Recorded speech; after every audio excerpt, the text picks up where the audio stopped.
যুক্তি ও বিজ্ঞান দিয়ে কি প্রমাণ সম্ভব ইসলামে প্রাণীর ছবি আঁকা হারাম কিন্তু উদ্ভিদের ছবি আঁকা হারাম নয় কেন? আসেন জানি।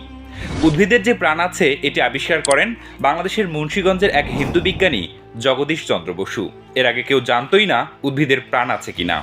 ইসলামে প্রাণীর ছবি আঁকা হারাম, তাই গাছের ছবি আঁকাও হারাম হওয়ার কথা। কিন্তু প্রাণীর ছবি আঁকা হারাম এটি কোরআনের কথা নয়, এটি হাদিসের কথা। ভাস্কর্য গড়ে তোলা হারাম এটিও হাদিসের কথা। এসব কথা যেহেতু মূল বইতে নেই, সেহেতু অনেক মুসলমান এই বিষয়গুলোকে পাত্তা দেয় না। আরবের মানুষজন কবিতা চর্চা করত, পবিত্র আল কোরআনও কবিতার ছন্দে লেখা। আসলে আরবের সকল সাহিত্য কবিতা কেন্দ্রিক ছিল, তবে আরবে চিত্রাঙ্কনকে কখনোই উৎসাহিত করা হয়নি। তারা কবিতা সাহিত্য নির্ভর জাতি। চিত্রাঙ্কনকে উৎসাহিত করেছে ইরান বা পারস্যরা। ইসলামী চিত্রকর্মের 90%ই ইরানিয়ানদের কাজ।